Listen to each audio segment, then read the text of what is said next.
On This Week in Iowa, a look at why some are against a change in the way judges are chosen. Then we're talking about big news in the messy Northern Iowa House race, and our analysts give us a preview into the 2019 legislative session, plus how the government shutdown is impacting real Iowans.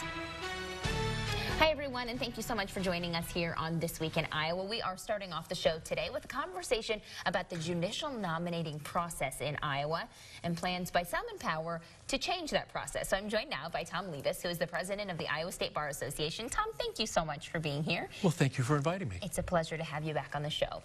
So first of all, when a lot of viewers hear this phrase, judicial nominating process or commission, their eyes might glaze over. Yes. Or a lot of people simply just don't understand how the system works. So I know how convoluted it is, but can you explain just quickly how the process happens in our state?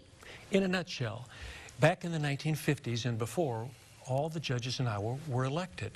And in 1959, the Iowa legislature filed legislation to change the Iowa Constitution to change the way we select our judges. And they adopted a system called the Merit Selection Plan. And the Merit Selection Plan focuses not on electing judges based on their political or their influence or whatever. It's based upon merit. That's why they call it the Merit Selection Plan. And the way it's done is that there are nominating commissions in each judicial district. And there are 14 judicial districts in Iowa right now. And there's another state judicial nominating commission, state district. So there's technically 15 commissions. Half of the members of those commissions are appointed by the governor. Half of them are elected by lawyers in the community where the judicial district is located. Then those commissions interview candidates for judicial openings. If somebody wants to be a judge, they appear in front of a nominating commission. They supply them with lots of information about them. The commissions investigate their background, and then the commissions decide what the two best ones are, and they submit those to the governor, and the governor picks one. One of two. One of two for the district ones. For the state judicial nominating commission, they send 3 names, and the governor picks one of the 3. Senate Majority Leader Jack Whitver, who is an attorney himself, told a group of conservatives this week that he's definitely taking a look at changing how judges and justices get a seat on the bench. So take a listen to his explanation for a change. And so half of the commission is you have to be an attorney, and only attorneys can vote on it. And so that, I think, is what we're going to take a look at. Is that the fairest system going forward when 50% of it, plus the chair of that commission is the most senior Supreme Court justice, Justice Wiggins. And so you have 8 lawyers, 8 non-lawyers, and the Supreme Court justice. And so balancing that out to give the general public more say in that is, I think, the direction we're looking at right now. How do you respond to what Senator Whitver's claim is there, that there needs to be maybe more civilian oversight on how these judges are chosen? Well, one of the reasons they set up the merit selection system way back in the 1950s, and I will tell you that Senator Charles Grassley was in the Iowa legislature back in 1959 and also in 1961 when this legislation was adopted for the second time, and everybody thought it was very forward-thinking. The governor, with his or her political influences, gets to select half the commissioners.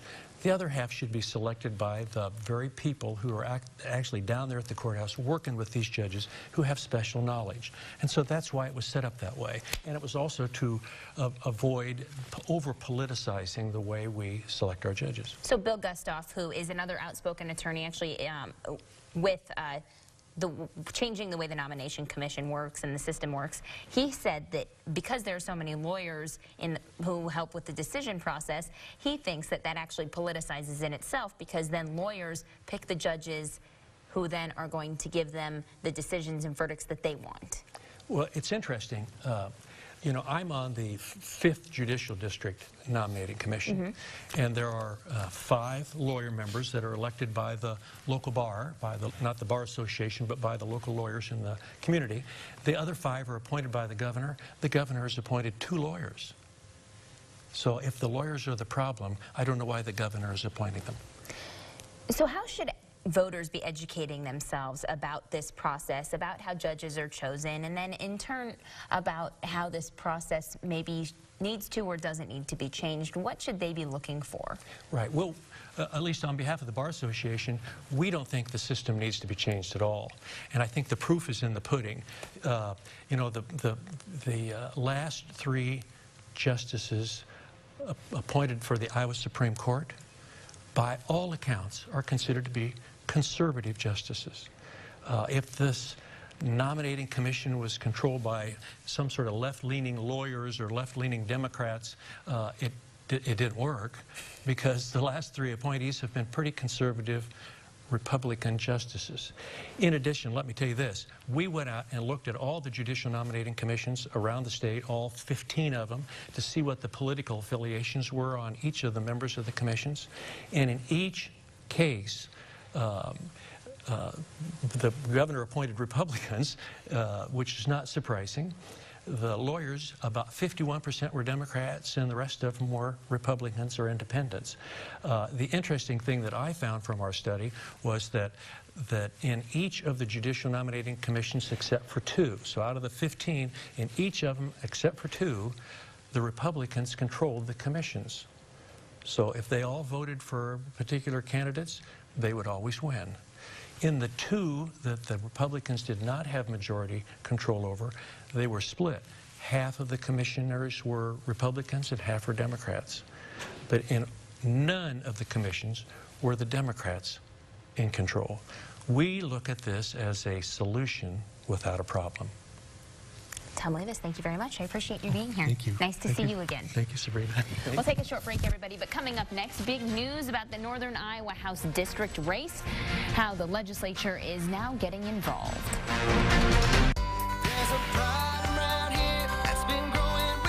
Congratulations to the Local 5 political team, awarded a regional Emmy for program Medicine in the Making. And congratulations to Local 5's Elias Johnson, awarded a regional Emmy for his work as a video journalist. To view these and other local stories you won't see anywhere else, go to weareiowa.com. Are you pouring money down the drain? Well, I just got my wireless bill. You can switch for free to U.S. Cellular. Really? And get a free phone when you switch. Free phone? Huh. Plus, get paid back for data you don't use with the Unlimited with Payback plan. No way. All that money wasted at the wrong provider.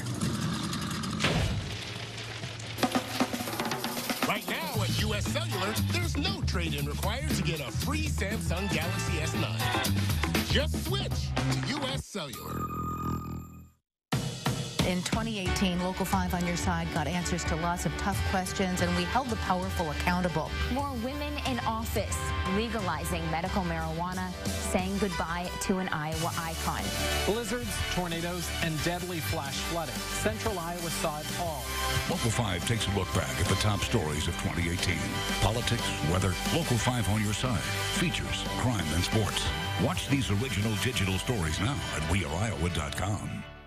Everybody loves the Wahlbergs. Paul's the brother behind Wahlburgers. The name will get him in, but I have to deliver on the experience. A Wahlberg spin on an age-old family recipe. Who doesn't love a sloppy Joe? Oh, yeah, dude. When you have that Joker smile, you know you did a good job. Then, this mom is saving money and making mini fashionistas at the same My time. daughter Ariana loves the dress. How you can do it too. Always wanted a crop top. Plus, you won't believe what this high-end art is made of. This is really incredible. Monday morning at 9. On Local 5. From the capital city, you're watching This Week in Iowa with Sabrina Ahmed, getting to the heart of what's happening in Iowa politics. Welcome back, everyone. We are switching gears now and talking about the legislative session. Can we believe it starts tomorrow? And what we can expect from the new faces at the State House this year. So joining us are our political analysts, Craig Robinson and Pete D'Alessandro.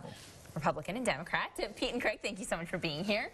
Glad to be here. Let's start off with a race that's still outstanding as of the taping. Technically, it's Friday, as the new session starts, and that's District 55 in the House. Michael Bergen is the Republican who won the race by just 9 votes. He ran up against Democrat Kayla Kother. But Kayla's contesting the race says that there were a number of votes that weren't counted because of when they were postmarked or didn't have a postmark. Now the committee at the legislature is going to hear Kother's case. House Speaker Uppmeyer announced that this week. If in fact the young lady does have standing for her case, we will hear it. The legislature kind of assembles itself as a committee court, I guess, and we make a judgment, we vote, and decide whether or not that question has, which way that is answered. So, Pete and Craig, what kind of evidence or testimony do you think this committee is going to hear? Well, I think really it's going to probably rehash stuff that we've already heard. Right. The issue here is there's a number of absentee ballots that were returned that did not have a postmark. And Iowa law states that to be counted after the fact, you have to have a postmark before the election day. And so what the Democrat challenger here is arguing is that there's an intelligent barcode on these pieces of mail that might be able to be used to determine when those went through the mail system. The problem I think she's going to have is that that's not in the code. So the postmark's in the code, not the intelligent barcode. Maybe eventually this case might lead to changing the way we do things in Iowa, but I don't think for this case that those ballots will be opened up and counted at the end of the day. I think ultimately in a case like this, and this is one of those rare cases where, as a partisan, I'm able to look at it and say, you know, if it was flipped, would I still have the same opinion? And I really do believe I would. And that is, we know that these ballots were sent on time. So we know the voter did what they were supposed to do.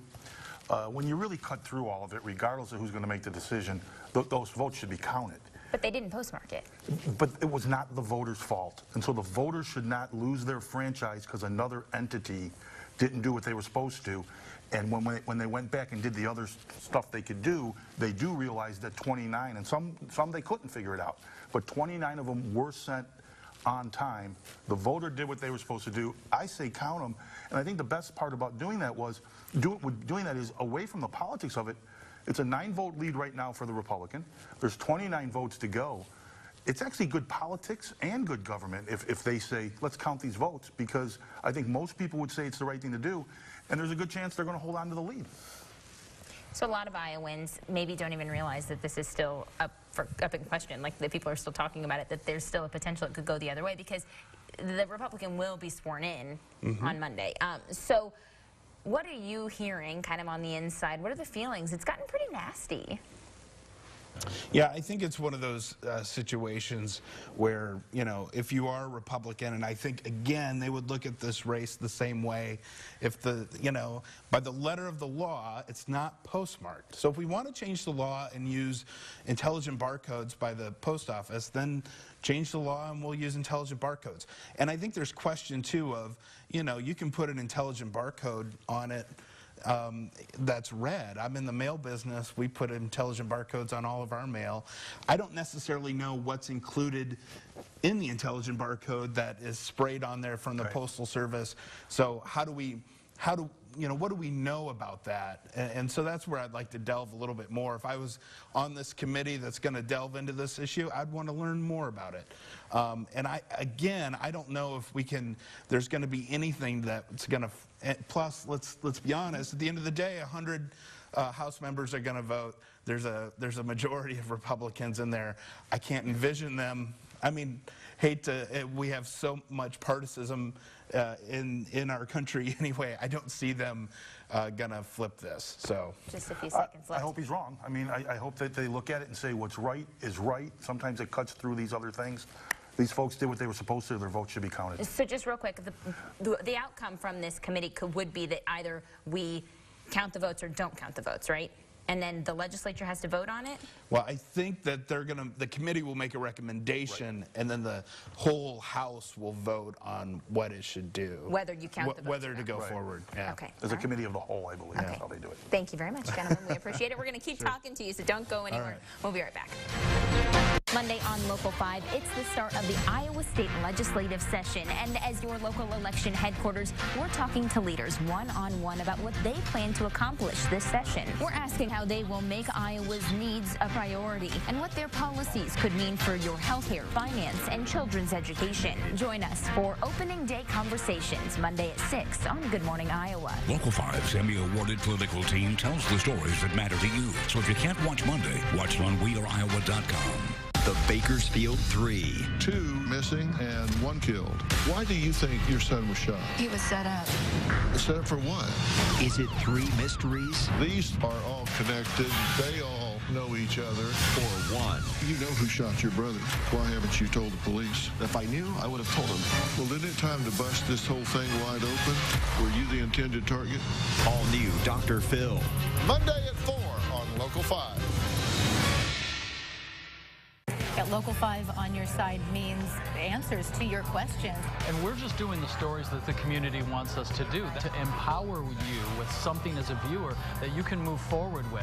What drives these people to go above and beyond and be exceptional Iowans? That's stuff we can all use in our own lives. To be able to be that line of connection for people is huge to them. And they can reach out to Local 5, and they're going to get answers.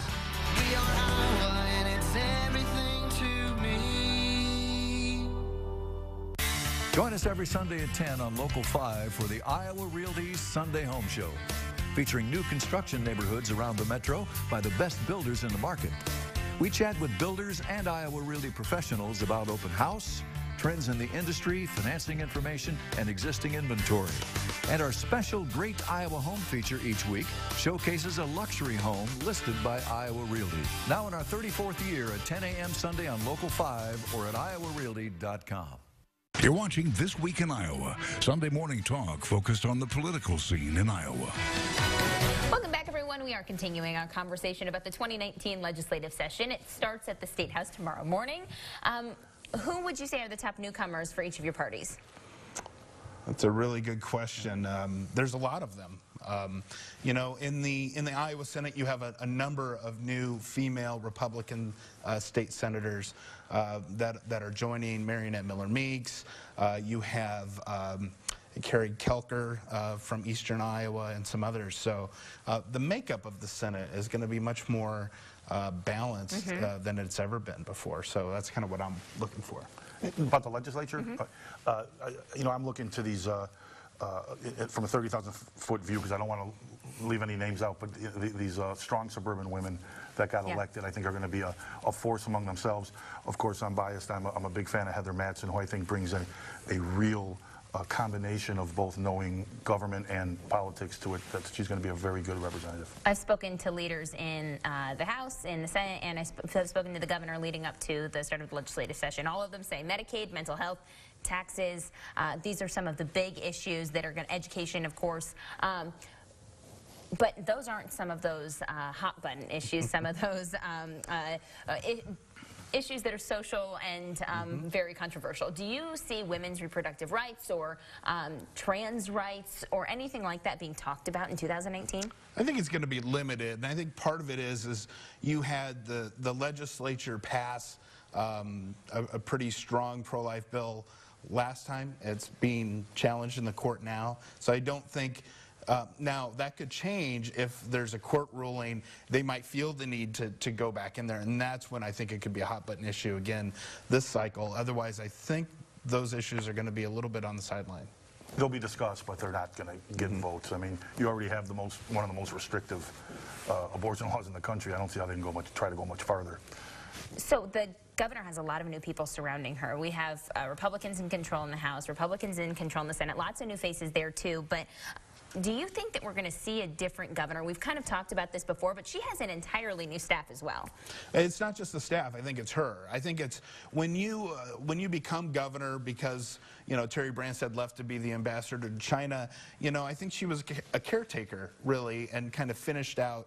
Now I think after winning election on her own, I think she feels very much compelled to lead how she sees fit. This is about her and her vision for the state. And you've already seen her kind of take some different positions, whether it's felon voting rights and some other things. And so I'm curious to see, I think the most interesting thing coming up is to watch her condition of the state speech. I'm so excited. And what is she going to lead with, and what is she going to talk about? I think we'll get a sense of who Governor Reynolds really is in that speech, and maybe a preview during her inaugural address and some of those issues too. I actually agree. I think this is another one of those things that cuts across party lines. When a lieutenant governor or vice president, when someone is appointed or succeeds to a job in the executive branch. They're kind of carrying out the other person's. Right. She won an election. It's hers now. She's the governor with no hyphens or anything like that. So I think we'll see her. How much do you believe she will take into account that she had a really tough race with Fred Hubbell, and she said that she would be inviting Hubbell to her office to sit down and talk about what he was hearing? Do you think that's something that will happen? I think so, and I hope so. Sometimes I think, you know, people think of close races, you know, the closest we can imagine is Bush-Gore again, and that, you know, might make you respond one way or another. I think a close race actually, you know, the fact that you won a tough race, I think even makes you feel better about leading, and it's not necessarily having you know, a big vote behind you forward. I think you just feel like it was a tough race, you won it, now I'm going to lead. I think you feel compelled to do, you know, what you ran on, and you won. So, same thing. Another one of these cases that goes across ideological lines. You know, good people disagree on things, but there's no reason to believe that either of those aren't good people. So why wouldn't she ask him in, and why wouldn't Fred go and help? What's the one issue that you both think that she should listen to Fred Hubbell on? That's a good one. I think that, you know, Fred talked a lot about Medicaid, and there's clearly issues with the privatized Medicaid stuff. So I think there needs to be a discussion there, and maybe the fact that it's not going to occur in the midst of a campaign, you can hear someone out a little bit better. Yeah, I agree with that. That's, I think, the #1 issue moving forward for our state. All right, gentlemen, thank you very much for being here. We appreciate both of your time. Coming up next, we are talking about the government shutdown. It continues, and Iowans all over are feeling the impact, especially with their bills. Why Senator Grassley thinks the shutdown is a good thing. New year, new RV. The Des Moines RV and Outdoor Show is the best time to buy. 3 days only, January 18th through 20th. RVs for every budget and lifestyle, all under one roof. Only at the Iowa Event Center, January 18th through 20th. For more information, visit dmrvshow.com. At Des Moines 1-800-GOT-JUNK, we can remove items from anywhere in your home or business. Like attics and basements or backyards. Even crawl spaces. Don't lift a finger. Call us today. We'll be there today. We'll take any TV from anywhere in your house, just $49. Add the We Are Iowa news and weather updates to your flash briefings on Amazon Alexa. Local 5's top news stories and We Are Iowa's most accurate forecast new 4 times a day. Go to weareiowa.com/Alexa for setup instructions. Monday on Local 5, it's the start of the Iowa State Legislative Session. And as your local election headquarters, we're talking to leaders one-on-one about what they plan to accomplish this session. We're asking how they will make Iowa's needs a priority and what their policies could mean for your healthcare, finance, and children's education. Join us for Opening Day Conversations, Monday at 6 on Good Morning Iowa. Local 5's Emmy-awarded political team tells the stories that matter to you. So if you can't watch Monday, watch it on weareiowa.com. This station seeks groups that regularly send information about work opportunities to job applicants or that have applicants to refer. If your group would like to receive notification of job vacancies at our station, contact us by U.S. mail, email, or by calling 457-9645. Individuals interested in employment in the broadcast industry are encouraged to visit weareiowa.com for a list of current job openings. Nexstar Broadcasting Companies are an equal opportunity employer. The Des Moines RV and Outdoor Show is the best time to buy. Don't miss it, January 18th through 20th. RVs for every budget and lifestyle, plus free educational seminars. Only at the Iowa Event Center, January 18th through 20th.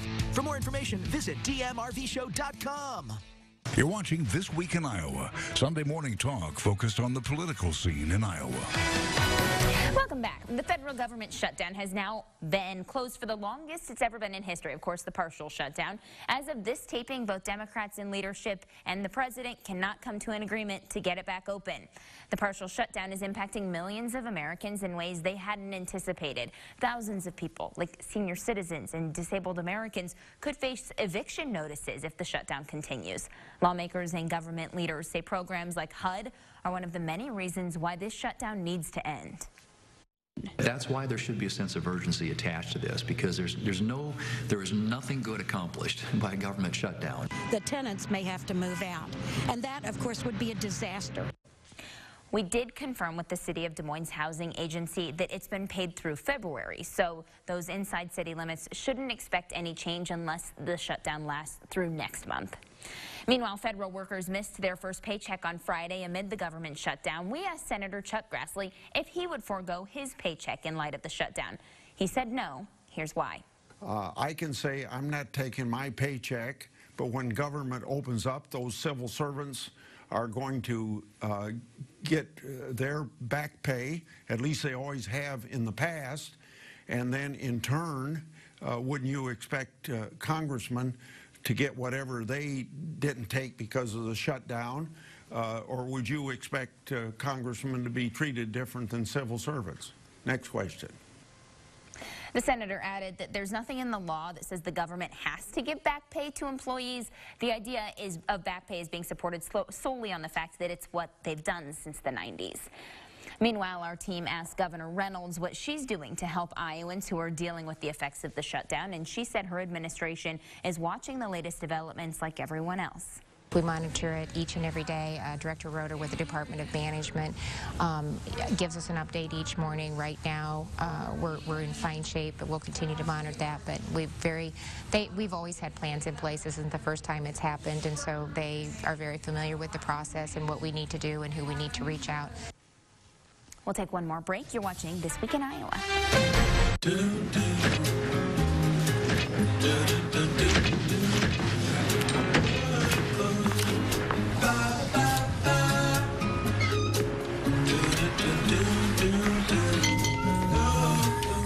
Everybody loves the Wahlbergs. Paul's the brother behind Wahlburgers. The name will get them in, but I have to deliver on the experience. A Wahlberg spin on an age-old family recipe. Who doesn't love a sloppy Joe? Oh, yeah, dude. When you have that Joker smile, you know you did a good job. Then, this mom is saving money and making mini fashionistas at the same My time. daughter Ariana loved the stretch. How you can do it, too. Always wanted a crop top. Plus, you won't believe what this high-end art is made of. This is really incredible. Monday morning at 9. On Local 5. The skills you develop as a soldier in the Army National Guard can give you a head start on your career. Gain practical experience with technology and equipment that will give you a leg up in the civilian world. Learn critical leadership skills and to be part of a team. Serve your community and your country part-time while earning money for an education. Visit NationalGuard.com to learn about the paid training and career opportunities available to you in the Army National Guard.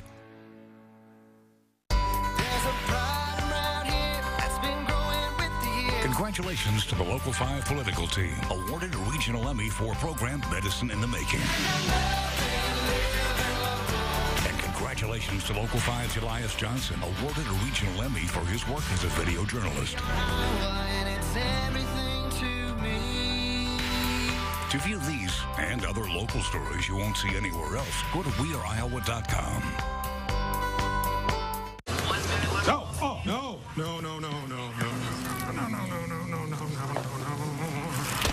Would you like a bag? Thank you for the sandwich. I appreciate it. No.